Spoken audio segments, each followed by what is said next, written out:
Profesional muda, kita hari ini akan bicara dan diskusi mengenai rencana untuk memergerkan perusahaan-perusahaan pelabuhan yaitu Pelindo, mulai dari Pelindo 1, Pelindo 2, Pelindo 3, dan Pelindo 4. Aksi korporasi ini sudah mulai dijajaki dan sudah dibuat konsepnya. Dan saat ini dibutuhkan sebuah usaha besar bagaimana mengefisiensikan pelabuhan-pelabuhan yang ada di Indonesia. Dan sekarang saya ada di Pelindo 2, merupakan salah satu pelabuhan terbesar di Indonesia. Kita akan dengarkan nanti bagaimana sebenarnya rencana dari penggabungan Pelindo ini. Apa yang sebenarnya yang mau digabungkan? Layanan apa yang akan digabungkan? Dan bagaimana manajemennya ke depan? Ayo, profesional muda, mari kita lihat. Ya, sekarang saya di Pelindo 2 dan langsung bertemu dengan dirutnya, Pak Arief. Saya ingin tahu nih Pak Arief, ini sekarang gimana perkembangan dari IPC atau Pelindo 2 ini? Sekarang berapa juta TEUs atau apa dan sebagainya, logistiknya berapa banyak, berapa persen anggaran yang masuk itu, berapa persen paling besar di mana, logistik kah atau apa dan sebagainya? Oke, makasih Pak Arya. Jadi pertama kami sampaikan bahwa Pelindo 2 ini compare dengan Pelindo 1 di Jalan 4 mungkin relatif paling besar. Oke. Contoh sebagai gambaran sekitar peti kemas. Ya. Ini tahun kemarin itu sekitar 7,6 juta TEUs. Oke. 7,6 juta ya? 7,6 juta TEUs. Sekarang paling besar waktu itu? Paling besar. Oke. Dan di Jakarta sendiri ini hampir sekitar 6 juta lebih. 6 juta lebih. Jadi di Jakarta mungkin kita hampir 6,6-an. Ya, itu di Jakarta sendiri. Dan mostly internasional. Mostly internasional Dan pada saat pandemi ini memang semua terdampak. Tapi good news-nya adalah industri pelabuhan adalah salah satu industri yang mungkin terdampaknya itu lebih kecil. Oke. Jadi sampai dengan November sekitar ini paling turun sekitar belasan persen, 12%. Dan di sini internasional lebih gede. Untuk domestik single digit sekitar 6%-an. Oh, 6%? Hanya 6%? Hanya 6%. Lebih besar yang domestik. Okay. Kalau internasional kenapa lebih gede?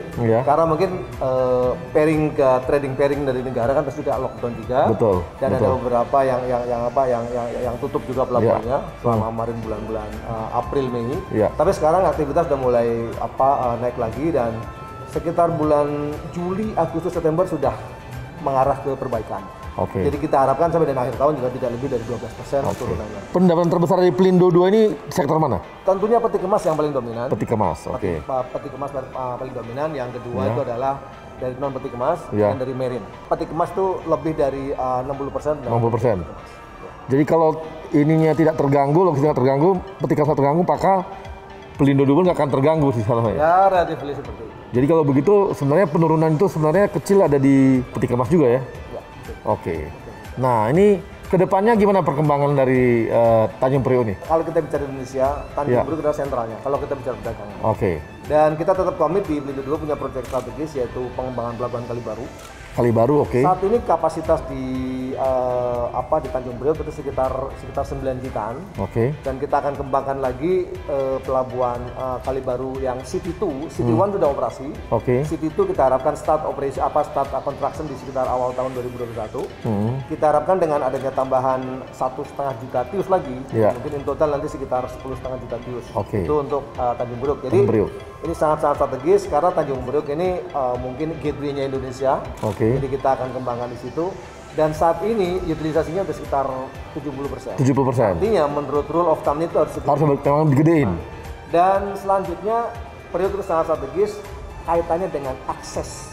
Jadi koneksi antara port dengan hinterland ini kan saat ini kan sudah ada beberapa, ada jalan tol Jor, ada yang elevated juga ada. Dan sekarang under construction adalah JTCC, Jalan Tol Cibitung Cilincing. Artinya koneksi dari timur ke Tanjung Priok akan jauh lebih strategis dan saat ini proyeknya mungkin sekitar 80%-an.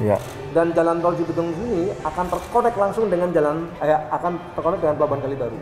Jadi nanti kita akan mempunyai pelabuhan Kalibaru yang terkonek directly dengan jalan tol. Artinya akses dari port ke hinterland ke industrial estate akan jauh lebih bagus. Dan ini akan menjadikan Tanjung Priok menjadi pelabuhan yang sangat-sangat bagus. Nah, Pelindo 2 sendiri ada di berapa pelabuhan? Kita Pelindo 2 ada 12 cabang. 12 cabang? Ada 12 cabang. Dan yang paling gede adalah di sini, kita di Sumatera Barat, di Padang, terus turun ada Jambi, ada Palembang, ada Bengkulu, ada Panjang, itu di daerah Sumatera. Di Kalimantan kita punya pelabuhan Bikora di Pontianak. Pontianak ini adalah existing port, adalah river port, dan kita under construction new port, jadi greenfield. Ini adalah seaport. Kenapa kita bangun di sana? Yang di seaport existing ini, satu seaport problemnya adalah draft. Ini maksimal adalah draft sekitar minus sekitar 5-6. Kalau minus 5-6 paling-paling kapalnya kapal 500. Bayangkan untuk the world largest container ship itu sekitar 23.000. Ini 500. Nah, makanya kita bangun namanya pelabuhan. Saat ini namanya pelabuhan Kijing. Saat ini under construction sudah sekitar 75% juga. Namun good news-nya adalah pelabuhan belum jadi, tapi demand atas pelabuhan sudah ada. Jadi sebagian dibangun, sebagian sudah mulai in operation, temporer tentunya, tapi sudah rutin. Saat ini sudah berjalan. Di antara pelabuhan yang ada sekarang ini yang punya Pelindo 2 itu totalnya berapa untuk Peti Kemas sendiri, berapa nih totalnya? Berapa puluh juta? Kalau yang gede ini ya, yang gede itu saja di Priok, Pontianak itu sekitar 260. Saat ini ada 260. Untuk Palembang sekitar 150. Untuk Teluk Bayur tidak besar, sekitar 100.000. Tapi di pelabuhan baru, yaitu di Kijing tersebut, nanti kapasitas ultimanya kita 1,5 juta untuk darat cukup gede. Dan dengan adanya pelabuhan Kijing tersebut, itu mendorong industri untuk tumbuh. Dan sekarang sudah mulai datang ke sana. Nah, yang jadi isu krusial diributin oleh banyak orang yang bermain logistik adalah soal waktu tunggu. Sekarang udah berapa lama kita di sini? Dwelling time. Iya, dwelling time. Nah, ini dalam kesempatan ini juga saya perlu menyampaikan terkait dengan dwelling time. Dwelling time yang beredar di masyarakat ini kan selalu waktu bongkar muat. Iya. Padahal dwelling time itu di sisi pelabuhan, hitungannya itu adalah dari kontainer itu turun. Dan kita bicara dwelling time itu adalah definisi adalah untuk kontainer import. Kontainer turun dari kapal sampai dengan di pintu keluar dia keluar. Itulah perhitungan dwelling time. Stopwatch on sama stopwatch off itu di situ. Tetapi kita pelabuhan itu hanya mengurusin kargo saja. Untuk barang impor itu ada namanya dokumen. Dia harus pre-clearance, ada clearance dan post-clearance dan lain-lain itu di luar pelabuhan. Dan saat ini kalau dwelling time itu sekitar 3, sekian. Ini adalah per saat ini. Tapi dari porsi tersebut sebenarnya pelabuhan itu hanya cuma membongkar dan mengeluarkan gate. Artinya pelabuhan tidak bisa menggeser apapun juga tanpa adanya dokumen menyertai. Jadi ada flow of good, flow of dokumen. Kita flow of goodnya saja. Tapi flow of dokumen bukan under kontrol pelabuhannya teman-teman kementerian dan lembaga. Bang Arief, saya mau lihat lagi yang lain boleh ya? Oh, silakan. Wah, ini ada orang naik haji kapal tahun berapa nih? Ini kemungkinan sekitar tahun 1970-an. Di mana pada saat itu mungkin orang-orang haji itu ada sebagian dari mereka menggunakan kapal laut. Ini jangan-jangan zaman-zamannya Titanic nih, Bang. Lihat kapalnya bentuknya. Melihat begini tuanya ya, Pelindo ya, melayani masyarakat Indonesia. Ini kan ada rencana mau dibuat namanya subholding di mana Pelindo akan dimergerkan. Nah, ini gimana ceritanya, Bang Arief? Ada dua. Pertama adalah approach dari BUMN. Kalau BUMN kan memang kepingin ada right sizing ya, jumlah BUMN terlalu banyak, terus filterisasi seperti itu. Ini adalah dari BUMN. Dari sisi pelabuhan saya lebih concern di sisi ekonominya. Jadi problem di kita adalah terkait dengan mahalnya logistik cost. Informasi yang beredar itu kan data-data yang ada kan logistik cost Indonesia kan sekitar 23 something. Dan dari 23 tersebut itu sekitar 8% kontribusi dari air. Air itu ada port dan shipping. Memang kecil dari 24, 8 itu adalah sepertiga. Tetapi dari 8 tersebut itu memberikan dampak kepada yang lain. Contoh misalnya, dengan tidak performnya pelabuhan akan direspon juga oleh shipping lain.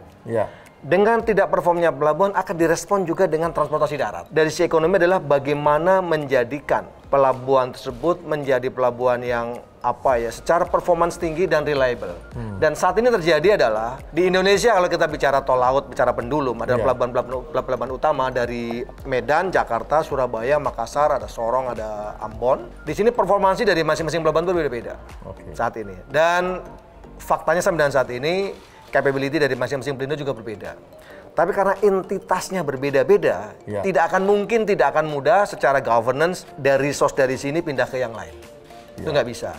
Dan dengan adanya problem tersebut, maka salah satu solusi yang ditawarkan dari studinya yang ada, itu adalah merger. Kenapa tidak holding? Karena apa? Kalau holding kan entitasnya tetap berbeda. Hanya induknya saja dari tadinya BUMN akan turun menjadi surviving entity. Antara pelabuhan 1, 2, 3, dan 4 adalah menjadi entitas yang tetap terpisah. Artinya resource juga tidak mudah untuk kanan kiri. Nah, solusinya adalah yang ditawarkan adalah merger. Artinya nanti Pelindo 1, 2, 3, 4 menjadi satu. Tapi setelah itu akan ada dibentuk namanya cluster. Peti kemas akan dikontrol menjadi satu Indonesia, non peti kemas juga saya di Indonesia, yang lain-lain juga seperti itu. Artinya resources dari masing-masing kelas tersebut akan dengan mudah untuk di share kemana-mana. Itu yang pertama. Yang kedua, kenapa itu menjadi menarik? Karena apa? Mungkin 80% customer dari peti kemas itu mungkin juga sama. Artinya seluruh Indonesia itu juga. Jadi akan sangat-sangat bagus apabila terminal dari ujung ke ujung mempunyai performansi yang sama, mempunyai account manager yang sama, servisnya sama. Ini akan jauh. Sama, gitu ya? Betul, standar otomatis akan sama dan ini akan mempermudahkan bagi customer. Dan kami dari Pelindo 2 sangat-sangat mendukung ide-ide tersebut karena ini saya menjadi bagian juga di warga negara akan sangat untung apabila logistik cost juga bagus, kira-kira seperti itu. Jadi kami sampaikan pada teman-teman nggak usah takut dengan dana tersebut, yang penting persiapkan diri kita untuk lebih bagus. Karena pada posisi apapun juga kalau orang kerja, orang punya performansi yang bagus, itu pasti akan. Jadi nanti gini ya, Bang. Manajemennya logistik, peti kemas satu manajemen semua. Satu manajemen semua. Baru nanti satu manajemen untuk penumpang. Satu manajemen semua. Non peti kemas satu manajemen. Marine satu manajemen. Logistik satu manajemen, equipment satu manajemen. Jadi inilah akan menjadi upside bagi dunia industri, kira-kira seperti itu. Itu kalau dari sisi ekonomis. Kalau dari sisi BUMN, ini kan dari sisi korporasi. Tentunya akan ada itu hanya mekanikal aja bahwa sebuah merger itu pasti akan memberikan dampak positif terhadap korporasi. Share service pasti akan menurunkan cost dan yang lain sebagainya. Kira-kira seperti itu. Itu pun nanti kalau gitu dengan satu manajemen ini selama ini gini nggak? Kalau orang mau ke Makassar, biasanya dari Aceh mau ke Makassar, itu pindah-pindah dong halnya. Pindah manajemen. Contoh misalnya. Dulu ya sekarang. Sekarang ini kapal misalnya dari Medan ke Jakarta. Ya Medan under Pelindo 1 ke Jakarta under Pelindo 2. Terus dari misal Jakarta ke Makassar ya sama. Di sini Pelindo 2 sampai Pelindo 4. Seperti itu. Lah kalau seperti nanti katakanlah sudah bergabung, pastikan data sudah tersebar semua. Jadi itu bagus juga untuk pemerintah. Visibility atas trading lokal itu akan jangan dengan mudah kelihatan. Apalagi kalau menggunakan single system, semuanya akan jauh lebih bagus. Jadi kelihatan semua gitu ya? Betul. Nah, kemudian Bang, di samping dimergerkan, kan ada bakal namanya klaster logistik. Nah, ini gimana? Jadi yang langkahnya di posisinya Pelindo ini di mana langkahnya posisinya sebenarnya di klaster itu? Jadi gini, ini terkait dengan pada saat kita bicara pelabuhan itu hanya satu titik dari suatu rantai logistik ya. Nanti ujungnya adalah kita bicara logistik as a whole gitu kan seperti itu. Dan dari sisi pelabuhan karena kita memegang megang titik-titik utama, mestinya akan bisa memberikan servis yang jauh lebih bagus. Contoh misalnya gini. Tadi malam misalnya diskusi terkait dengan shifting antara pemain-pemain e-commerce. Contoh di Jakarta ke Medan, ternyata mereka prefer pakai truk, tidak menggunakan kapal. Saya cek kenapa? Ini masalah punctuality, masalah kestabilan schedule. Saya bilang oke deh, kalau gitu akan saya garap. Servis saya akan buat perusahaan logistik kami yang sudah ada akan memberikan servis yang dia itu bukan berbasis pada shipping line tertentu, tapi kita akan mengikuti kapal apapun juga yang jamnya cocok. Jadi kita akan sampaikan bahwa kita punya daily charter yang pada akhirnya kepastian sampai dengan barang tersebut itu bisa schedule dengan bagus. Selanjutnya kita bisa dorong juga membuat gudang distribusi di sekitar pelabuhan juga. Jadi sudah barang datang langsung masuk ke gudang distribusi, bisa juga kita langsung turun ke delivery service. Jadi akan bisa memberikan service yang jauh lebih pasti, yang tentunya at the end kan ujungnya cost. Bagaimana kita memberikan service yang lebih pasti dan costnya dengan lebih. Nah nanti posisinya kayak seperti BGR, Jakarta Law itu nanti di posisi ini. Bisa kita combine dengan mereka. Mereka kan punya strength point juga. Nanti bisa kita kombinasikan. Apakah kita cuman cuma main di si pelabuhan terus satunya darat dengan mereka juga nggak ada masalah. Kira-kira seperti itu. Artinya kita perlu kolaborasi dengan teman-teman yang lain juga gitu. Oke Bang Arief, makasih nih. Terima kasih Bang Arief. Makasih. Salam sehat.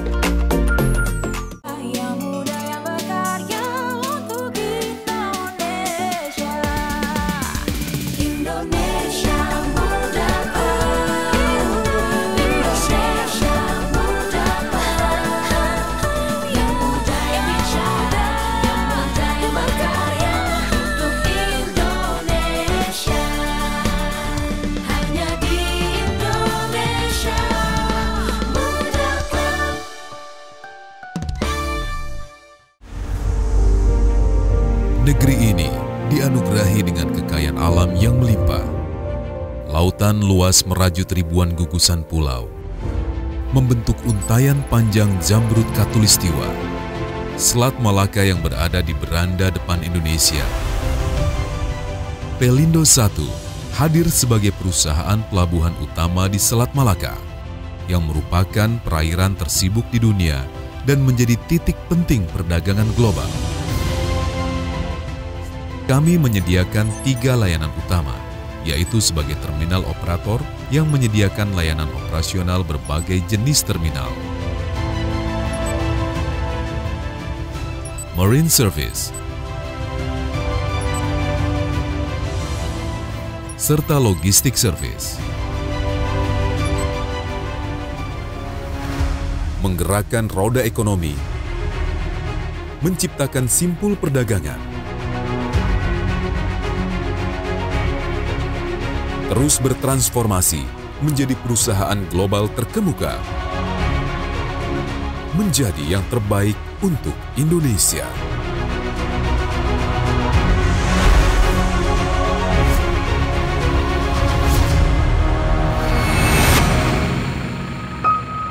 Pelindo I, Indonesia Gateway.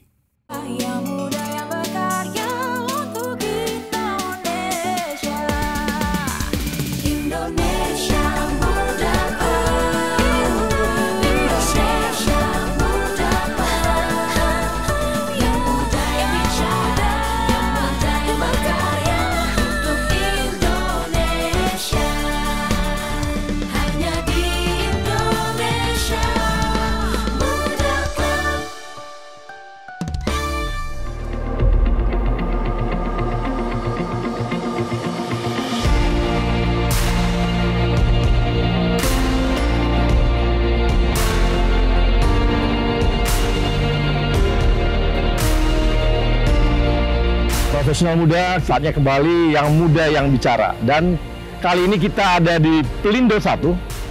Bisa dilihat ya, Pelindo I merupakan pelabuhan, BUMN pelabuhan yang beroperasi untuk daerah Aceh, Sumatera Utara, Riau, dan Kepulauan Riau. Kita akan bicara lebih jauh, gimana sih nantinya kalau Pelindo ini akan digabungkan Pelindo I, Pelindo II, Pelindo III, dan Pelindo IV yang melayani pelabuhan-pelabuhan di Indonesia oleh BUMN itu akan disatukan. Kira-kira gimana bentuknya?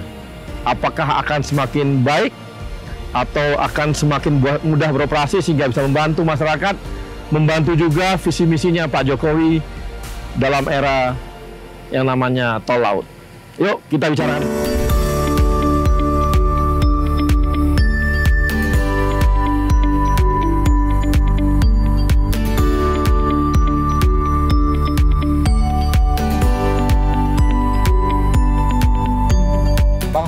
Ya, ini kira-kira berapa hektar nih ya? Ini kita untuk terminal yang existing ini ada sekitar 12 hektar, Bang. 12 hektar? Nah, 12 hektar. Ini kapasitas kita untuk kontainer berapa nih? Kapasitas terpasangnya sekitar 1 juta sampai 1.100.000 TEUs. Gitu. Oh, jadi 1.100.000 sampai 1.200.000? Iya. Selama ini sudah terpenuhi nggak itu ya?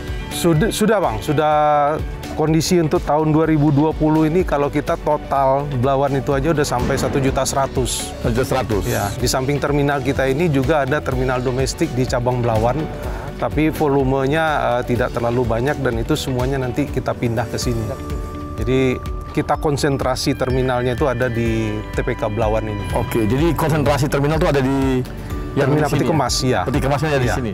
Nah, ini biasanya berapa persen impor untuk ekspor, berapa persen yang untuk lokal saja? Sekarang ini kondisinya udah hampir imbang-imbang, Bang. Jadi pertumbuhan domestik itu juga cukup tinggi. Ya? Nah, terkadang dia bisa sampai 60% dari total kontainer. Jadi tergantung kepada apalagi kondisi COVID ini malah lebih banyak domestik daripada internasional. Jadi pada saat corona ini memang betul ya, lokalnya malah diterpus ya? Lokalnya terpus karena pergerakan barang kan, apalagi perubahan pola konsumsi masyarakat dengan adanya online, e-commerce. Pengaruh gitu ya terhadap perpindahan barang di domestik. Jadi ada kenaikan selama corona? Ada. Kalau total kenaikan kita ini kalau untuk peti kemas itu sekitar 7%. Pertumbuhannya di 2020. Malah naik ya? Iya, malah naik. Iya. Begitu nggak minus dong, Bang? Tahun ini? Tahun ini enggak. Enggak ya? Insya Allah kita ada pertumbuhan. Ada pertumbuhan, bukan turun dia ya? Bukan turun karena corona ya? Ada penurunan secara total karena kita ada di bottom line kita ada untuk pembayaran investasi dan lain-lain. Tapi secara EBITDA kita tumbuh. Kita tumbuh. Jadi ini untuk yang di Belawan ini hanya untuk Sumatera Utara atau ada daerah lain yang masuk? Ada juga daerah lain, Bang.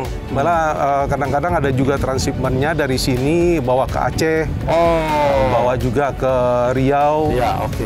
Jadi sebenarnya transshipment itu juga sudah mulai, tapi memang tidak terlalu banyak. Belum besar ya. Termasuk kita juga yang di Kuala Tanjung kita juga transshipment-nya ada. Oke. Jadi dari Jawa dengan kapal besar masuk Kuala Tanjung, dari Kuala Tanjung nanti dibawa lagi ke Aceh. Ke Riau dan lain-lain gitu. Jadi udah mulai jalan. Mulai jalan ya. Transshipment. Nah, ini biasanya kalau untuk yang ekspor itu berapa negara, Bang? Ekspor kita cukup banyak ya. Ada yang ke Malaysia, Singapura, ada ke India, ke Cina, ke Eropa juga kita ada yang direct juga. Tapi yang terbesar tetap dari Malaysia, Singapura? Malaysia, Singapura. Kalau kita untuk CPO kita ke Cina sama India yang terbesar. Cina sama India yang terbesar ya. Nah ini Bang, untuk pelabuhan ini yang kita punya ada di mana aja sekarang nih? Yang kalau untuk Pelindo 1? Kalau Pelindo 1 kita ada di Aceh, kita ada 2 pelabuhan dengan 2 kawasan. Kalau untuk di Sumatera Utara kita ada di Medan, kemudian ada di Sibolga, Gunung Sitoli, Tanjung Balai Asahan. Kalau untuk di Riau kita ada di Dumai, Pekanbaru, Sepakning, Tembilahan, dan Rengat. Kalau untuk di Riau Kepulauan kita ada di Batam, kemudian ada di Karimun sama di Tanjung Pinang. Total semua Bang, kapasitas kita tahun ini berapa ya? Total peti kemasnya? Iya. Peti kemasnya ada sekitar 1,2 juta. Oh itu? Nah, 1,2 juta tuh.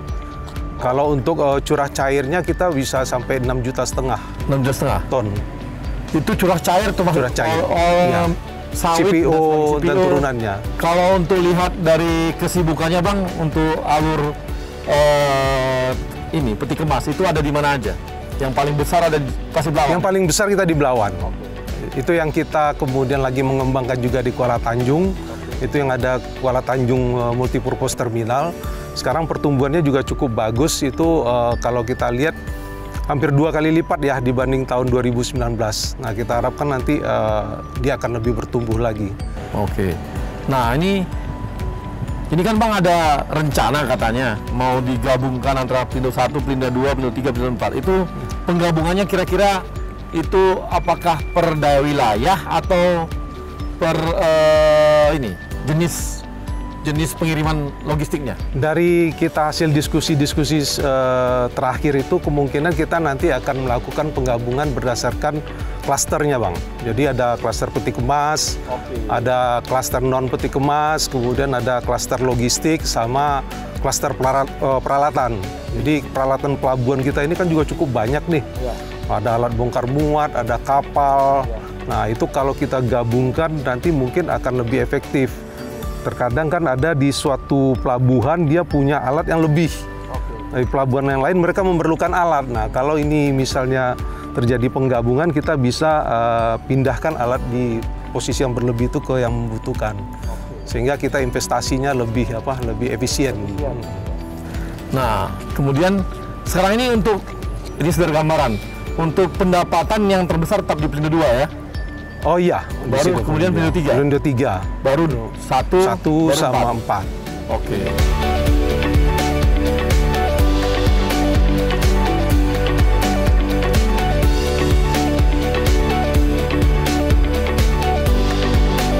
Ini apa nih Bang Hos? Nah, ini namanya CC Bang, container crane atau ship to ship crane juga ada yang bilang, tapi kalau kita di sini bilangnya container crane. Jadi untuk memindahkan kontainer dari kapal ke darat, ke atas truk, atau dari atas truk ke kapal. Oh, jadi dari sini ke darat, ke laut, ke kapal, dari kapal ke truk. Ini sudah otomatis belum? Ini kita masih yang pakai operator. Pakai operator. Yang katanya udah matic di mana ya? Kalau yang udah matic kita di TPK Belawan fase 2 sama di Kuala Tanjung. Tapi itu alat di sisi daratnya Bang. Jadi automatic RTG namanya, rubber tire gantry crane. Itu yang memindahkan kontainer dari atas truk ke lapangan penumpukan atau sebaliknya. Nah ini berapa kapal nih bisa Bang? Ini bisa 4-5 kapal tergantung panjangnya kapalnya. Kapasitas satu kapal kira-kira? Ada yang kalau kapal yang besar ada yang 250, kalau yang domestik itu rata-rata 150 sampai 175. Oke. Nah ini saya mau diajak kemana lagi nih Bang? Yuk kita coba naik kapal Bang. Kita naik kapal Tunda. Kapal Tunda, oke. Nah, kita lihat pelabuhan dari sisi laut. Oke Bang.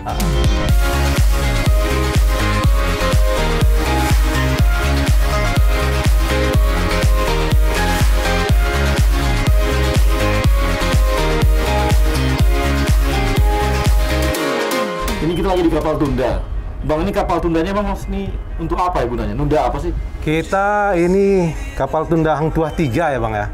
Ini gunanya untuk menunda kapal. Menunda kapal yang mau merapat ke dermaga. Jadi kapal mau merapat ke dermaga atau mau lepas dari dermaga itu harus kita tunda. Karena Belawan ini adalah perairan wajib tunda. Jadi semua kapal... Jadi nggak boleh langsung masuk ya? Nggak bisa langsung masuk. Jadi harus tunda dulu gitu? Iya, ikut penundaan dulu dia. Ini bagian dari armada kita di Pelindo 1. Pelindo 1 itu ada sekitar 22 kapal tunda. Kapal tunda? Iya. Kalau kapal pandunya ada sekitar 36. 36. Ini dia nahan kapal atau gimana dia? Bisa nahan, bisa dorong, bisa narik. Jadi tergantung keperluannya. Misalnya kayak kalau dia mau lepas dari dermaga, mungkin dia tarik dulu, baru nanti kemudian ditunda. Nah ini kita lihat nih pelabuhan ini yang tadi ya? Ya ini TPK Belawan. Ini kita ada 2 kapal domestik yang lagi sandar. Ini domestik ya? Iya, ini domestik. Merah putih ya? Kalau yang internasional kebetulan kapalnya masih kosong Bang. Nanti malam baru masuk. Nah itu yang yang dermaga yang ujung yang kerennya merah-merah semua. Itu TPK Belawan fase 2. Nah, itulah. Itu pengembangan ya? Iya, itulah pengembangan kita. Jadi kita rencanakan awal tahun depan itu udah mulai beroperasi. Itu kita sudah menyediakan 4 CC, kemudian ada 12 ARTG. Kemudian ada 20 terminal traktor.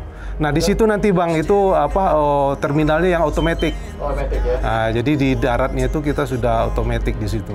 Dengan penambahan 4 itu Bang, kira-kira berapa ton itu bisa per hari Bang? Kita hitungnya itu kalau untuk terminal itu kapasitas per tahun Bang. Itu 300 bisa sampai 350 sampai 400 TEUs per tahun. Jadi kalau udah beroperasi nanti di 2021 kapasitas kita di Belawan ini bisa meningkat jadi 1,4 sampai 1,5 juta TEUs. Masih bisa lagi Bang dikembangkan lagi Belawannya? Bisa 1 terminal lagi. Kebetulan yang fase 1 itu kan reklamasinya dibangun oleh Perhubungan dan bulan kemarin itu sudah diserahkan ke kita untuk kita kembangkan.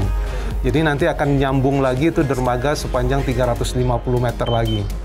Sehingga nanti total panjang dermaga kita di sini bisa jadi 1,7 kilo Bang untuk terminal kontainernya. Nah, ini Bang, saya mau masuk nih rencana kita untuk buatin klaster logistik. Iya. Nah, ini kalau klaster logistik nanti yang berhubungan dengan dari lautnya yang ada sekarang ini masih PEL nih, atau gimana? Oh, kalau dari laut sekarang sih banyak ya Bang ya, swasta banyak. Oh, yang dari BUMN-nya sendiri? Kalau BUMN BGR atau atau Jakarta Lloyd. Oh, Jakarta Lloyd, oh dia kapal juga ya? Iya. Logistik? Iya, logistik. Jakarta Lloyd ya? Tapi di kita sendiri juga di Pelindo ada perusahaan logistik Bang, Prima Indonesia Logistik. Prima, oke. Nah, jadi kita bergerak juga di bidang logistik.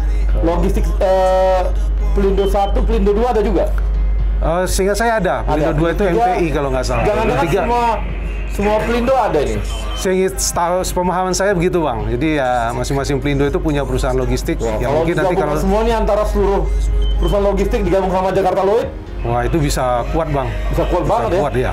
Ini baru kita mau kerjasama dengan beberapa perusahaan logistik besar untuk mengembangkan itu bisa nantinya door to door.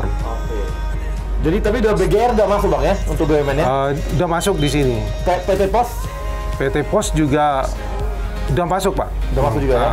Kereta api juga, kereta api logistik juga sudah ada. KAI logistik ada. Oh, jadi sebenarnya kalau kita nantinya masuk ke klaster logistik, mulai dari Jakarta Lloyd bisa masuk, kemudian kereta api logistik masuk, kita bisa masuk juga. Kemudian nanti di sini setelah diterima sama Pelindo dibawa lalu masuk dengan teman-teman BGR sama teman-teman kereta api logistik bisa. Dan Damri juga masuk jangan-jangan? Damri belum masuk sini. Damri masuk sini ya? Oh, Damri masuk sini. Tapi BGR, tadi bisa BGR, bisa PT Pos, bisa kereta api kalau gitu ya. Jadi ada kesambungan untuk saling supply chain antara BUMN ini kalau gitu. Iya, sisi darat dengan sisi lautnya bisa kita kembangkan. Sisi darat sama sisi lautnya bisa dikembangkan. Jadi tadi misalnya dari Jawa dibawa oleh kawan-kawan dari perusahaan logistik gitu ya. Misalnya yang di laut seperti punya anak perusahaannya Pelindo 1 atau seperti Jakarta Lloyd masuk ke sini diterima oleh Pelindo 1. Kemudian di daratnya udah diterima BGR dan BGR, kereta api dan PT Pos. Gitu. Iya. Pelindo juga punya. Oh, Pelindo untuk darat juga punya? Punya, yaitu tadi PIL tadi sama MTI mungkin juga. Oh, oke. Tapi itu laut yang nggak belum ada ya? Untuk kapal kita belum? Sepertinya Pelni udah mulai dengan tol lautnya itu. Oh, Pelni udah mulai ya? Dengan tol lautnya? Pelni, ASDP. Jakarta Lloyd itu harusnya iya dong? Iya, seharusnya iya. Jadi sebenarnya ini nyambung semua antara ini ya? Antara BUMN-BUMN ini. Jadi kalau gitu sebenarnya kalau supply chain ini jalan, udah enak dong ya? Iya, seharusnya bisa menurunkan biaya logistik. Oke. Karena bisa terkoneksi semua, kan? Terkontrol semua. Terkontrol semua kan? Mulai dari misalnya di sana di Jawa dibawa oleh PT Pos, masuk pelabuhan Pelindo 2, habis dibawa Jakarta Lloyd, sampai sini dibawa teman-teman angkasa Pelindo 1, kemudian dibawa lagi oleh KAI dan sebagainya, bisa nyambung loh. Bisa nyambung. Trackingnya jelas loh gitu Bang? Bisa.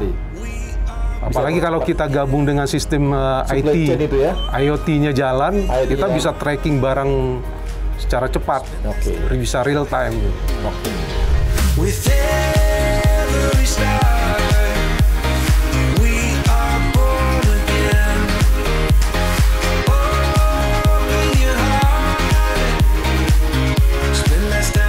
Profesional muda, kita tadi telah melihat dan bagaimana operasionalnya Pelindo 1 dan tahu juga kita bagaimana supply chain yang bisa terbangun jika klaster logistik ini jalan.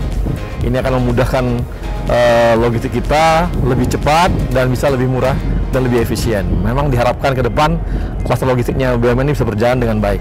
Tapi lebih jauh kita akan lihat lagi bagaimana Pelindo yang lain, sehingga kita bisa melihat secara baik, secara luas, wawasan kita lebih luas, dan kita punya helikopter view terhadap Pelindo ini. Dan mari kita saksikan Pelindo-Pelindo berikutnya.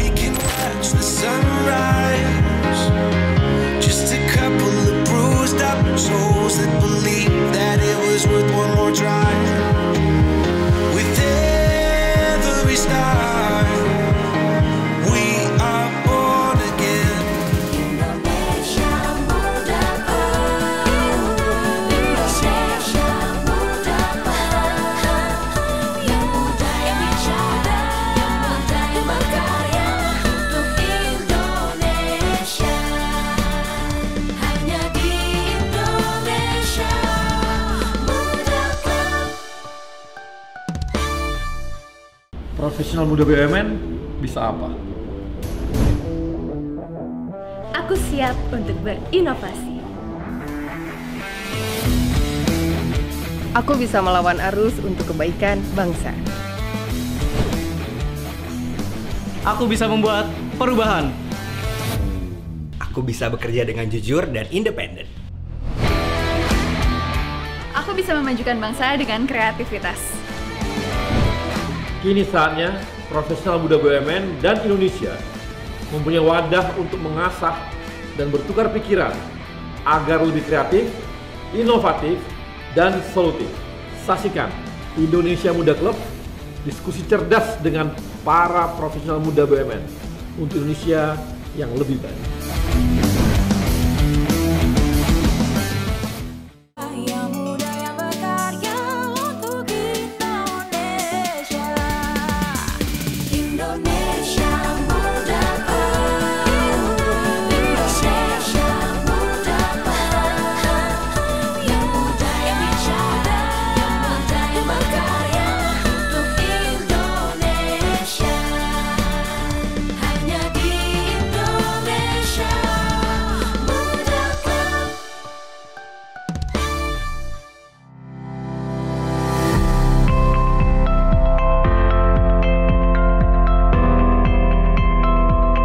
Sebelumnya saya ada di Pelindo 1 dan Pelindo 2, sekarang saya ada di Pelindo 3. Dan yang saya lihat adalah bukan di Surabaya, tapi yang di Benoa, Bali. Ayo kita akan diskusi dengan salah seorang direkturnya Pelindo 3.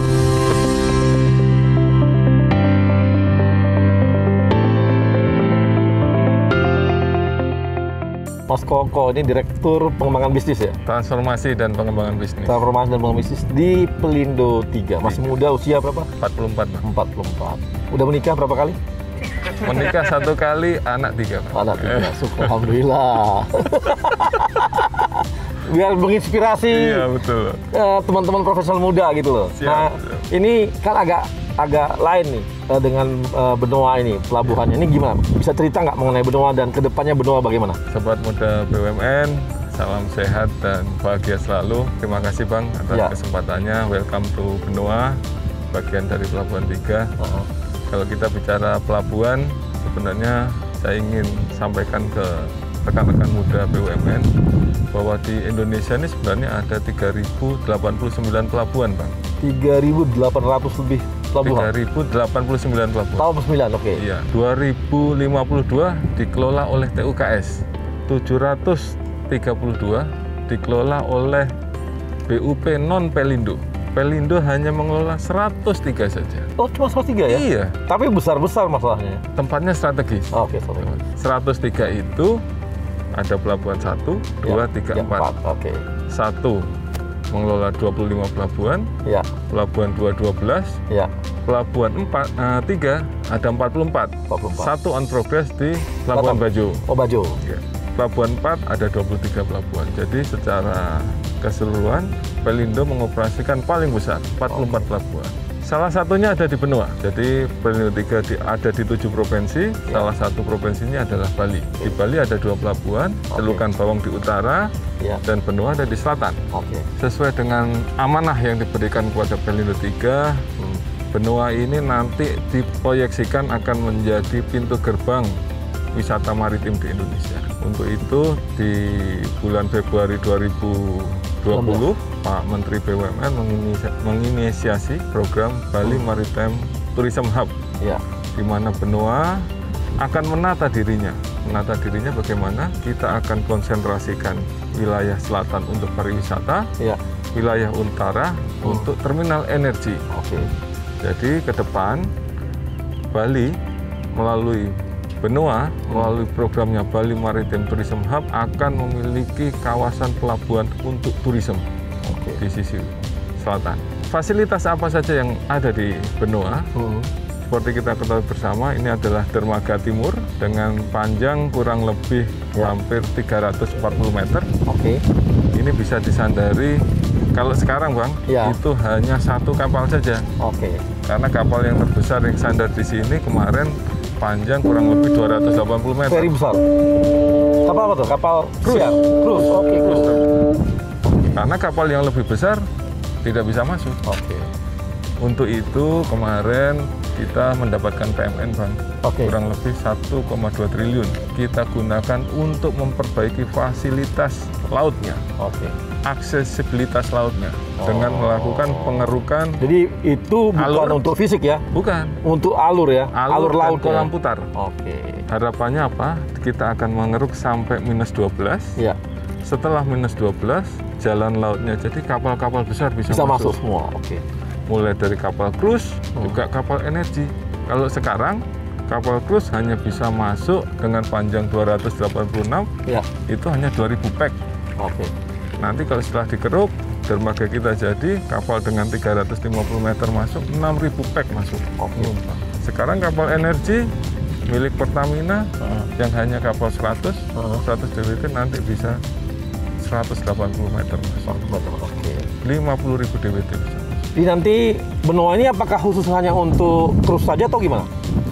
Kalau sisi selatan itu untuk turisme. Ada cruise, dilengkapi dengan yacht terminal, dilengkapi dengan zona perikanan. Jadi ekosistem yang ada di sini nanti ada dari Kementerian Kelautan dan Perikanan (KKP), ada juga dari Pelni dan Cruise Agen, juga ada Pelindo juga di sini. Jadi semua berkembang di sini, Bang. Ada UMKM yang paling penting. UMKM. Jadi nanti ini ada yang memang untuk pariwisata, ada untuk energi juga. Energi, betul. Ada untuk pelabuhan ikan juga. Ya, pelabuhan ikan nanti di sebelah barat sana, Pak. Nggak disatuin kan sama cruise nih? Oh, enggak. Nanti kan wisatawannya bau ikan, kan pusing gitu. Enggak, kita akan menata nanti dengan Kementerian Kelautan dan Perikanan untuk menciptakan zona perikanan yang higienis dengan standar internasional. Harapannya apa? Benua ini seperti kemarin kita diskusi dengan teman-teman KKP, akan menjadi pintu gerbang untuk industri ikan. Cold chain logistik. Gitu ya. Cold chain logistik ada di sini nanti ya? Ada di sini. Ini untuk benua. Untuk yang lain lagi, Bang, ini Pelindo 3 ini di mana aja? Ini sebagian tengah atau gimana nih? Ya, saya cerita. Saya tadi sudah sampaikan Pelabuhan Indonesia 3 ada di 7 provinsi. 7 provinsi ya? Kita mulai dari barat, Jawa Tengah. Jawa Tengah. Itu pelabuhan kita. Ada Tegal, Tanjung Emas, Cilacap. Ada Jawa Timur. Ada Tanjung Perak, Gresik, Probolinggo, Banyuwangi. Termasuk di dalamnya ada terminal kebanggaan kita Teluk Lamong, ada terminal peti kemas Surabaya yang menghandle peti kemas internasional dan domestik. Bergerak ke timur, ada Provinsi Bali, Bang. Ini sekarang kita ada di sini. Di utara ada Celukan Bawang, di selatan ada benua. Pindah ke Nusa Tenggara Barat, ada Lombok, melalui Pelabuhan Lembar, Gilimas yang kita siapkan juga untuk kita bisa support MotoGP, Bang. Ada di Mandalika. Kemudian ada Bima. Kemudian bergerak ke timur lagi, ada Nusa Tenggara Timur. Ada Kupang, ada Momere, Waingapu, Kalabahi, NDIP. Ada 2 provinsi lagi, tapi ada di Kalimantan di utara, Kalimantan Tengah dan Kalimantan Selatan. Jadi kita ada di 7 provinsi, 44 pelabuhan, dan 1 on progress di Labuan Bajo. Nah, kalau melihat struktur pemasukannya Pelindo 3, yang terbesar logistik atau gimana? Yang terbesar saat ini kita handling peti kemas. Peti kemas dan curah kering. Curah kering. Untuk kapal, servis kapal maksudnya? Artinya untuk airnya, untuk minyaknya, untuk apanya, listriknya gitu. Saat ini kita sedang akan menangkap downstream bisnisnya, Bang. Karena secara peraturan perundang-undangan, Pelabuhan 3 ini kan PUP, Bang. Salah satu tugas PUP adalah menyiapkan fasilitas tambat, dermaga, kolam. Juga ada di situ air bersih, listrik, termasuk bunker BBM. Nah, jadi tadi terbesar adalah peti kemas. Berapa persen mempengaruhi biaya ini kita, pemasukan kita? Kalau secara revenue kurang lebih hampir 70-75%. Dipegang oleh logistik? Sama peti kemas tadi? Berapa total seluruh yang kita punya? Dari yang 44 tadi? Kurang lebih 5,9 juta, Pak. 5,9 juta? Ya, tius. Jadi yang terbesar tetap adalah logistik dia ya? Logistik. Baru kedua adalah curah gitu ya? Curah. Sebenarnya kalau kita bicara curah itu juga bicara logistik, Bang. Oh iya. Cuma kalau kita bicara fungsi dia ini ya masuk ke apa namanya peti kemas yang tadi ya. Peti kemas. Ya. Kalau kita bicara logistik ada peti kemas, curah cair, curah kering, general cargo, Bang. General cargo. Nah, sedangkan yang lain kita sedang kembangkan sekarang adalah energi dan tourism. Energi dan tourism ya. Nah, itu yang related bisnis. Nah, Bang, tapi saya mau lihat lagi yang lain dulu. Tapi nanti kita mau bicara mengenai gimana posisi dan peran dari kawan-kawan Pelindo 3 dalam rencana pembentukan holdingnya Pelindo dan sebagai bagian dari klaster logistik. Siap. Tapi saya ingin lihat Siap.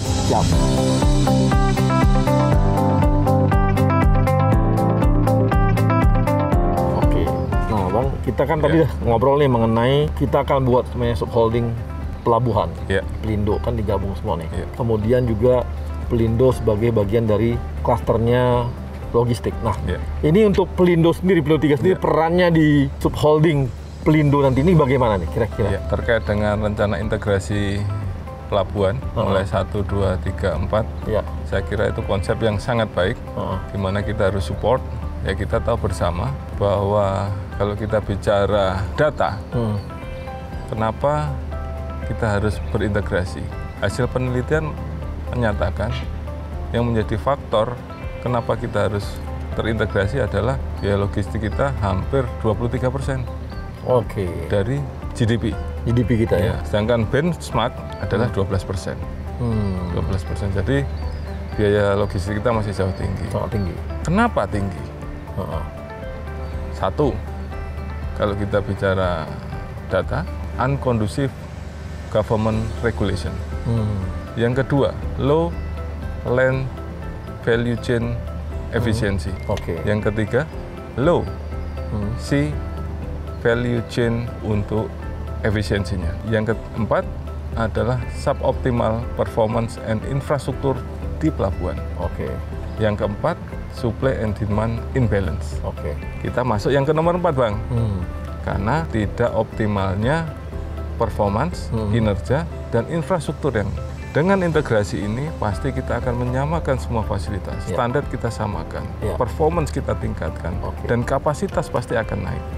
Jadi standarisasi terjadi di semua ya? Betul, karena ada dalam satu garis komando seperti itu. Performanya naik, dan penataan infrastruktur pasti naik. Saya kira peran dari Pelabuhan 3 di sini harus meningkatkan performance. Jadi kita sudah sampaikan bahwa Pelabuhan Indonesia 3 harus melakukan performance improvement karena itu sumbangsih yang harus kita lakukan. Bagaimana kita bisa meningkatkan performance? Satu adalah mengurangi length of stay kapal di pelabuhan. Bagaimana supaya length of stay kapal itu bisa semakin kecil?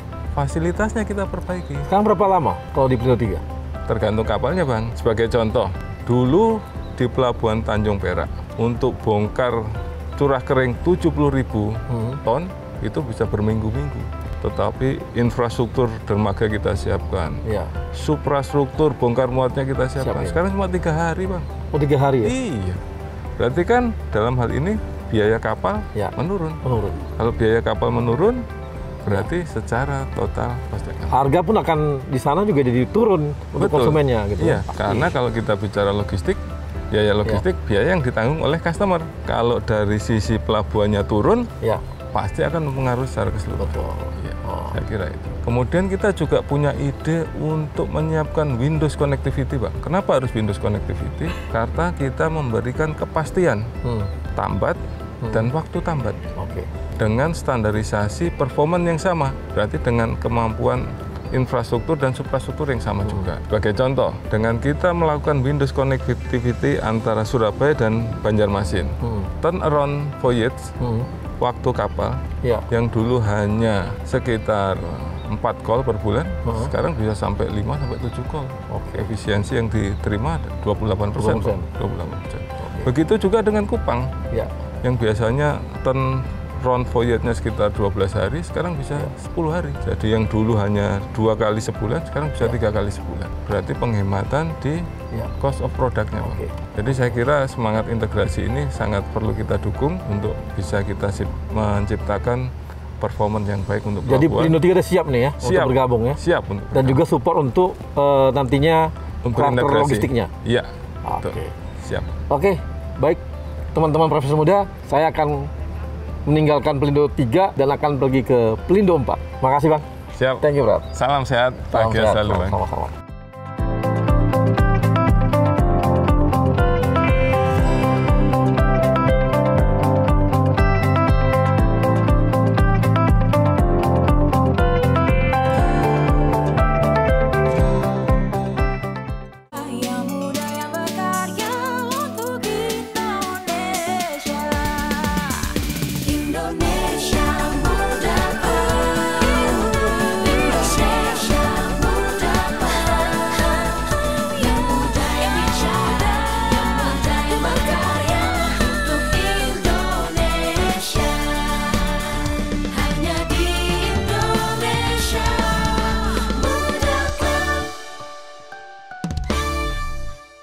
Profesional muda BUMN bisa apa?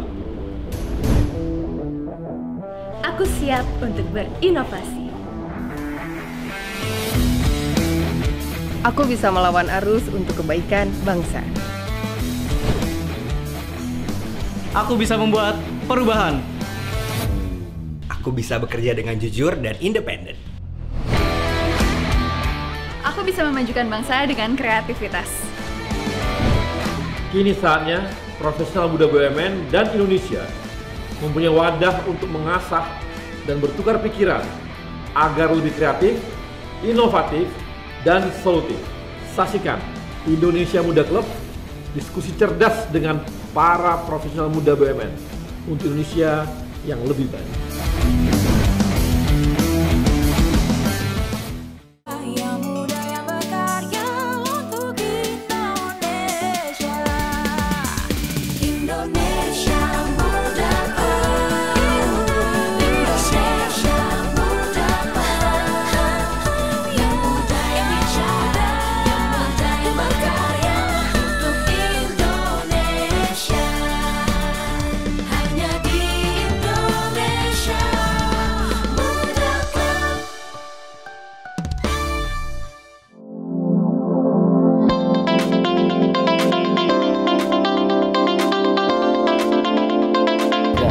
Sedang di Makassar Newport. Ini adalah pelabuhan baru yang dibangun oleh kawan-kawan di Pelindo 4. Pelindo 4 adalah sebuah perusahaan BUMN yang bergerak menangani logistik, menangani pelayanan perkapalan, penumpang dan sebagainya, dan berada di Indonesia bagian timur. Dan kita akan lihat bagaimana kesiapan dari Pelindo 4 masuk dalam subholdingnya Pelindo dan kemudian juga masuk dalam klaster logistik.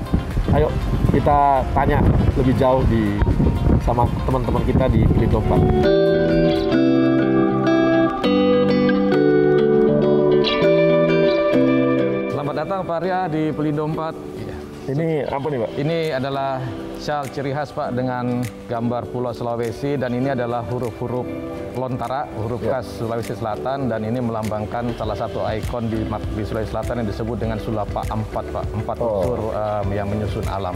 Empat menyusun alam ini? Iya. Udara, air. Iya betul sekali Pak. Iya. Kayak filosofi Chinese juga ya, Cina juga ya? Iya, saya rasa hampir semua mirip-mirip gitu Pak. Oke Pak, ini saya udah senang nih sampai di Pelindo 4. Bisa Bang, cerita sedikit nggak tentang kita Pelindo 4 nih? Iya Pak, jadi Pelindo 4 ini kami memang ditugaskan di kawasan timur Indonesia. Oke. Nah, di Sulawesi Selatan dan kawasan timur ini pada khususnya itu sangat potensi dengan sumber daya alam, pertanian, perkebunan maupun perikanannya, sehingga kegiatan potensi untuk ekspor itu sangat tinggi, Pak. Nah, inilah yang coba kami tangkap di Pelindo 4, bagaimana kita bisa mengelaborasi ini untuk meningkatkan kapasitas yang ada untuk menunjang semua ini, Pak. Jadi Pelindo 4 ini sudah berapa lama usianya? Wah, cukup lama, Pak. Kami sekarang sudah 28 tahun, Pak, kalau hitung sejak dibentuknya. 28 tahun ya? Perum, iya. Oh, dari dulu Perum ya? Iya, dari Perum 28. Dan ini kita sudah semakin berkembang ini, Pak. Berapa luasnya, Pak? Di Makassar ini luas wilayah kami kurang lebih ada 20 hektar, Pak. Kemudian ada pengembangan area baru di Makassar Newport. Nah, Makassar Newport ini saat ini sedang dalam tahap pembangunan. Mungkin sambil jalan, Pak, kita akan perlihatkan secara view-nya dari atas untuk Pelabuhan Makassar ini. Oke.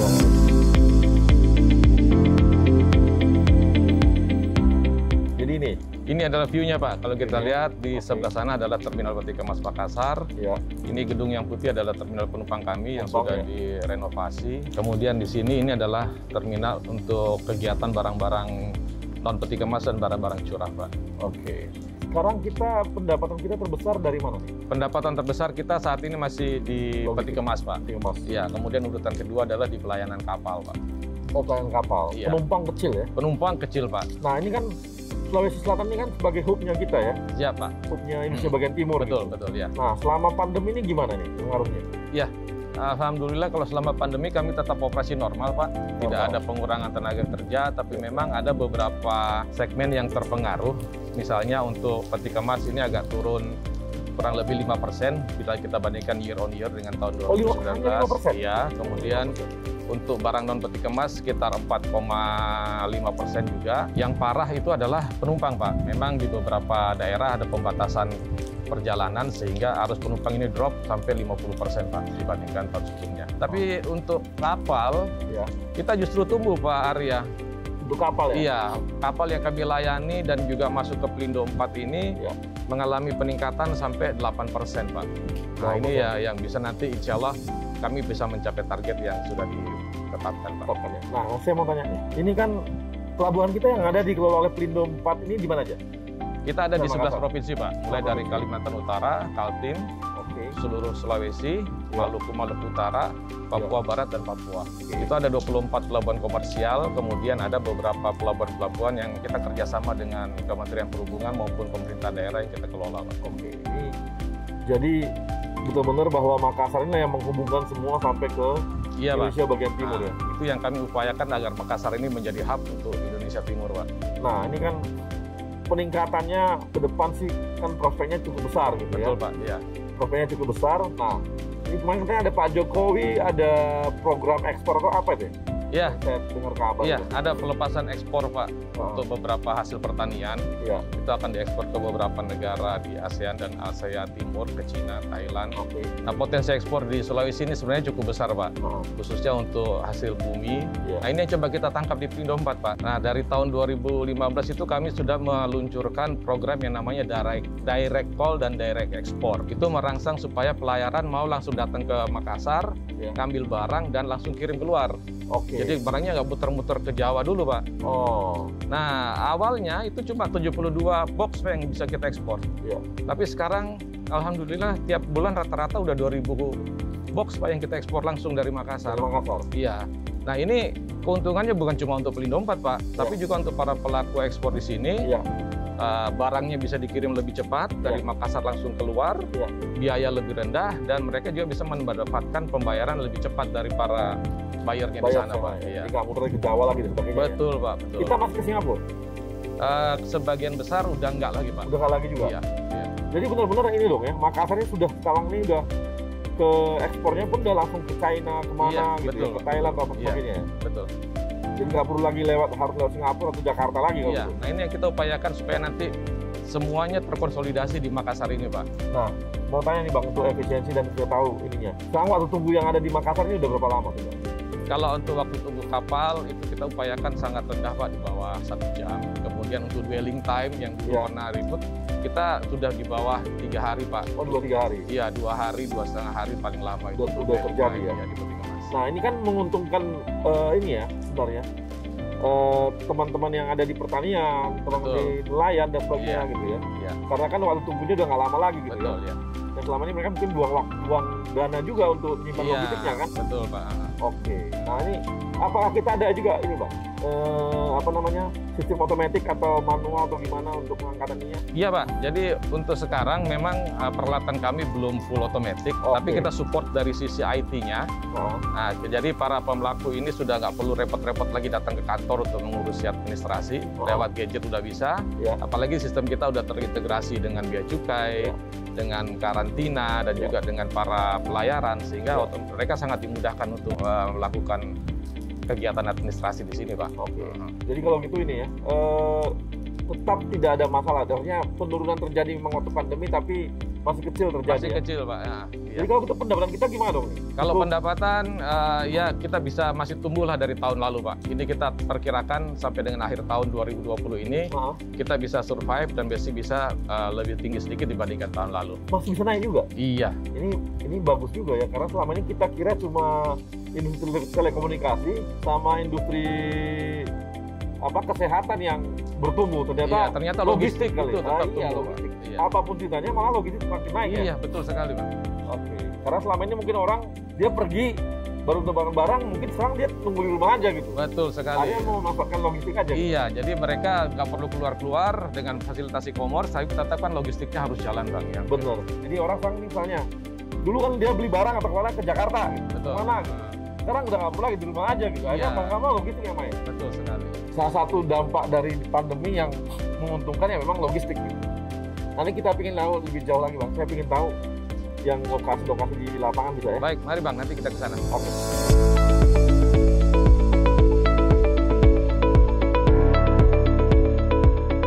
Bang, saya mau tahu nih, kapasitas logistik kita untuk seperti ini, Bang. Nah, kontainer ini berapa banyak ya? Saat ini kalau untuk Pelabuhan Makassar sendiri, jadi untuk khusus Terminal Peti Kemas Makassar dengan Makassar Newport, itu kurang lebih sudah 680.000 TEUs lebih. Oke. Nah, target kita, pengembangan kita khususnya nanti ke Makassar Newport, kalau itu sudah jadi, kita punya kapasitas tambahan sebesar 2,5 juta TEUs per tahun. 2,5 juta TEUs per tahun? Iya, itu dalam proses pengembangan. Jadi saat ini yang sudah operasional di Makassar Newport itu adalah tahap 1A. Oke. Kemudian tahap 1B sampai 1D itu dalam proses konstruksi. Nah, mudah-mudahan di akhir tahun 2022 semua selesai. Tahun 2022 jadi kita sudah mampu 2,5 juta? 2,5 juta TEUs, Pak, per tahun. Tahun 2022 ya? 2022. Nah, untuk kedepannya apa lagi? Pelabuhan mana lagi, Bang, yang kira-kira bakal dibangun? Ya, jadi pengembangan dari kita. Nah, pengembangan dari Pelindo 4 ini selain dari Makassar Newport, kita udah ngembangin juga namanya Kendari Newport, Bang. Oke, Kendari ya. Kendari, ya, ini juga pelabuhan baru. Kita Sulawesi Tenggara. Nah, kita bangun juga mulai dari greenfield sampai sekarang sudah beroperasi itu dengan kapasitas kurang lebih 1 juta TEUs per tahun. Oke. Di luar itu di Papua juga kita kembangkan Pelabuhan Sorong. Pelabuhan Sorong juga nanti akan punya kapasitas untuk peti kemas kurang lebih 1 juta kapasitas maksimalnya. Di Sulawesi Utara ada Terminal Peti Kemas Bitung. Oke. Nah, ini kita akan kembangkan juga sampai kapasitas mencapai 2,5 juta TEUs per tahun. Oh, akan sama dengan di Makassar untuk Bitung. Betul, iya. Oh, karena Bitung bakal ekspor ke Asia Timur, ya. Apalagi kan pemerintah udah menetapkan Bitung ini sebagai hub untuk Indonesia Timur untuk internasional. Mudah-mudahan ini yang kita wujudkan menjadi hub di sana, Bang. Oke, jadi pengembangannya ke depan untuk Makassar dia untuk ambil timur tapi ke lokal juga. Iya. Untuk internasionalnya ambil dari Bitung juga, iya, betul sekali. Oke, jelas ya. Jadi jelas ya pengembangannya ya. Iya. Nah, selain dari itu, Bang, di Kalimantan sendiri kita juga akan kembangkan Balikpapan ya. Balikpapan karena ini akan support untuk rencana pembangunan IKT. Iya. IKN ya, IKN. Nah, IKN. Itu di Kalimantan Timur. Nah, kalau di Balikpapan nanti pengembangannya sampai sejauh mana? Balikpapan pengembangannya nanti akan menjadi salah satu pelabuhan peti kemas juga, kapasitas kurang lebih sampai 1 juta TEUs juga per tahun. Tapi itu untuk lokal aja? Untuk lokal, untuk supporting ke Pelabuhan Makassar dan Pelabuhan Bitung nanti untuk kegiatan ekspornya. Oke, nah ini kan kita punya rencana nih, ada subholding. Betul. Pelindo ini kan di subholding kan. Ini gimana nih kesiapan dari kawan-kawan dari Pelindo 4 terhadap subholding ini? Dan mengambil perannya di mana? Kalau untuk subholding ini sebenarnya kan banyak aspek yang harus kita samakan ya dengan sesama Pelindo. Baik dari sisi SDM-nya, keuangannya, operasional. Nah, salah satu quick win yang sudah kita sepakati dengan Pelindo 1, 2, 3, 4 itu adalah untuk peti kemas. Ini menjadi salah satu andalan kita. Makanya sekarang kami bekerja sama dengan Pelindo II dan juga PMLI, anak perusahaan Pelindo II, itu sedang melakukan standarisasi proses bisnis peti kemas dan transformasi peti kemas di Makassar Newport. Nah, ini nanti yang menjadi cikal bakal untuk Quick Win Holding di Pelindo 1, 2, 3, dan 4. Jadi standarisasi logistik itu ya? Iya, betul. Servis pelayanannya logistik ya? Iya, jadi kalau ini sudah sama, makanya nanti menjadi subholding peti kemas itu sudah nggak masalah lagi. Iya. Nah, ini makin menarik. Nah, Bang, kita kan tahu juga bahwa ini akan masuk ke klaster logistik. Iya. Ya, klaster logistik artinya seperti di BGR gitu ya. Nanti ada Jakarta Lloyd untuk bawa barangnya, gitu ya. Habis itu nanti ada PT Pos juga, mungkin sampai ke level-level masyarakat, gitu ya. Nah, ini hubungannya gimana nih? Sama ASDP juga untuk di sungainya, gitu ya. Nah, udah mulai terbangun nggak nih? Dan gimana? Kalau selama ini sudah mulai terbangun, Bang. Jadi kita dengan beberapa BUMN itu sudah punya sinergi yang cukup bagus. Dengan ASDP di beberapa lokasi memang pelabuhan kita berhimpitan, dan ini sudah ada sinergi untuk kegiatan operasionalnya. Dengan PT Pelni kita sama-sama membangun terminal penumpang. PT Pelni menyiapkan departure control system sehingga nanti sistemnya kayak di bandara seperti itu. Demikian juga untuk rekan-rekan kami yang bergerak di bidang pergudangan itu kami menjamin BGR ya. Iya, BGR itu sudah koordinasi dan sinergi dengan kami semua. Ini mungkin akan terbangun supply chain kalau gitu kan? Iya, siap. Supply chain akan terbangun kan enggak? Iya. Jadi antara misalnya yang dapat order adalah BGR, tapi semua udah terkoneksasi sampai ke pengantaran ke lokasinya. Baik di ASDP, di Pelindo, di Pelni, apa semua ya? Iya, jadi integrasinya nanti adalah dengan melalui sistem juga. Apalagi kan sekarang pemerintah sedang membangun National Logistic Ecosystem. Nah, itu yang akan mensupport semua, sehingga koneksi antara para pelaku di bidang logistik ini sudah menjadi sangat seamless, paperless, dan kita semua bisa bekerja dengan sangat baik. Dan ujung-ujungnya nanti efisiensi ya, waktu? Iya, efisiensi, waktu, dan ujungnya adalah biaya logistik yang bisa kita akan turun, iya. Pasti. Nah, ini mungkin malah bisa memperkuat ini ya, tol lautnya Pak Jokowi itu. Betul sekali, Bang. Iya kan? Iya. Karena udah dulu kan terpisah-pisah, sendiri-sendiri, silo-silo gitu kan? Betul, Kalau ini kan satu kesatuan sistem dibangun supply chain. Sehingga bisa dihitung. Ketika diambil itu bisa dihitung langsung waktunya berapa lama. Betul, berapa lama dan berapa biaya yang dibutuhkan sampai ke penerima. Di ujungnya. Iya. Ini jadi harapan besar terhadap logistik Indonesia lah ya ke depannya ini ya. Targetnya Bang udah mulai kapan nih? Mulai terjadi nih? Kalau target untuk kegiatan subholding ini kita targetkan di tahun ini sudah jalan, Bang. Iya. Karena saat ini proses untuk standarisasi sudah berjalan, kemudian administrasi kajian sudah selesai dilaksanakan, dan kami sudah menyiapkan konsultan yang akan mendampingi kami dalam proses penyatuan ini. Oke, Bang. Saya pengen lagi lelekan lagi. Siap, Bang. Ya, Pak Arya. Jadi ini kita masuk ke command center di Makassar Newport. Ini nanti akan menjadi salah satu ikon Pelindo 4 dengan kapasitas yang cukup besar, 2,5 juta teus. Dan MNP, Makassar Newport. Iya. Nanti kita akan menggunakan teknologi yang maju juga di sini, otomasi untuk sistem peralatan bongkar muatnya, dan juga dengan teknologi yang mengarah ke green port, Pak Arya. Jadi nanti ini sudah berjalan ya sekarang ini? Iya, ini saat ini sudah berjalan. Ini adalah tahap 1A. Berapa kapasitas nih? Kapasitas untuk dermaga 320 meter. Ada lapangan penumpukan 16 hektar dengan kapasitas kurang lebih 500.000 teus per tahun. Ya, nantinya menuju ke 2,5 juta. Nah, saat ini sudah otomatis atau otomatis atau gimana? Belum, ini masih manual, tapi teknologi untuk peralatannya kita sudah menggunakan elektrifikasi. Jadi kita sudah mengurangi emisi karbon di Makassar Newport ini, Pak. Oh, ini besarannya ya? Iya, ini gambaran bersaiz. Ini Makassar. Ini Makassar Newport yang baru. Ini yang sekarang dalam proses konstruksi, Pak. Tahap 1B, 1C, sampai 1D. 1A yang mana? 1A yang ini. Ini 1B, 1C, 1D nanti di belakang sini. Oh, jadi muter gitu ya? Iya. Nanti panjang keseluruhan ini akan 1000 meter dermaganya. Ada tambahan lagi 600 meter di sini. Jadi nanti ini tetap kedalamannya berapa nih? Kedalaman 16 meter, Pak. Sangat ideal untuk kapal-kapal pos Panamax. Ada rencana pengembangan lagi nanti? Ada. Jadi kalau ini nanti sudah mendekati peak, kita akan bangun tahap kedua di sini. Ini kapasitas juga sekitar 1,5 juta teus. Kedalaman di sini akan lebih dalam lagi, ini 20 meter. 20 meter? Iya. Oh, jadi bisa kapasitas lebih besar lagi? Lebih besar lagi. Lebih besar lagi ya? Iya. Nah, tahap ultimate yang ketiga nanti di sini Pak yang menarik. Jadi area ini sudah kita masukkan dalam rencana pengembangan, ini akan menjadi kawasan industri yang terintegrasi dengan pelabuhan. Oh, jadi bakal direklamasi lagi? Bakal direklamasi kurang lebih 1.000 hektar di sini. Oh, 1.000 hektar ya? Iya, area ini perizinannya sudah kita selesaikan. Ya. Kalau memang nanti ada yang berminat untuk bekerja sama dengan kami, karena kami bukan ahli di bidang kawasan ya, tapi area ini sudah kita siapkan untuk pembangunannya.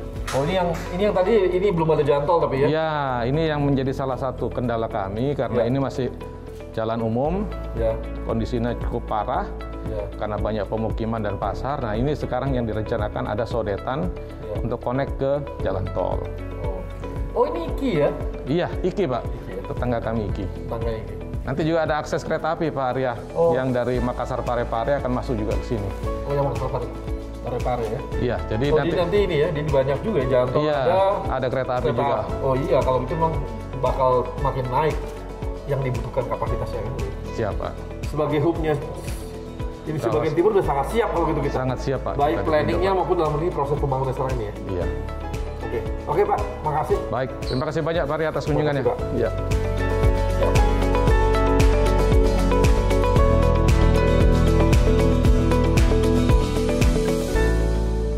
Kita sudah mengunjungi Pelindo 1 di Medan, Pelindo 2 ada di Jakarta, kemudian Pelindo 3 ada di Benoa Bali, walaupun pusatnya ada di Surabaya, kemudian Pelindo 4 di Makassar.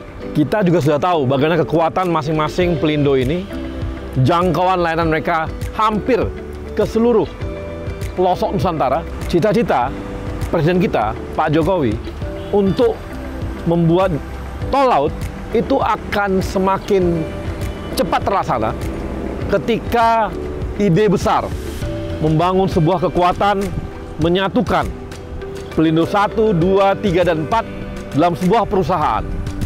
Penggabungan ini akan menggabungkan aset, penggabungan ini akan menggabungkan yang namanya juga standar operasional. Nantinya ketika ada perpindahan barang dari Medan mau sampai ke Papua, itu sudah dalam satu sistem.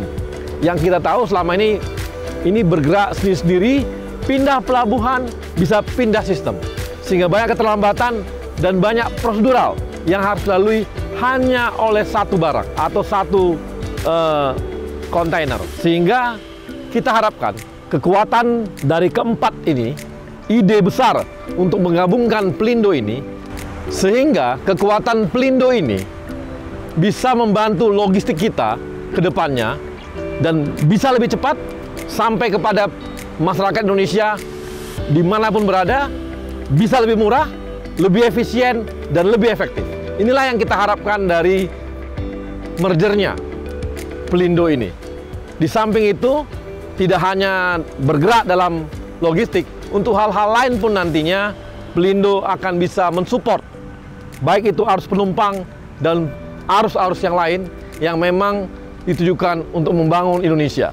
Nah, profesional muda masih banyak lagi industri-industri yang lain yang nantinya akan mengalami yang namanya transformasi BUMN. Baik itu dalam bentuk penggabungan, baik dalam bentuk supply chain maupun aksi-aksi korporasi lainnya yang sedang dipersiapkan oleh Kementerian BUMN di bawah kepemimpinan dari Pak Erick Thohir.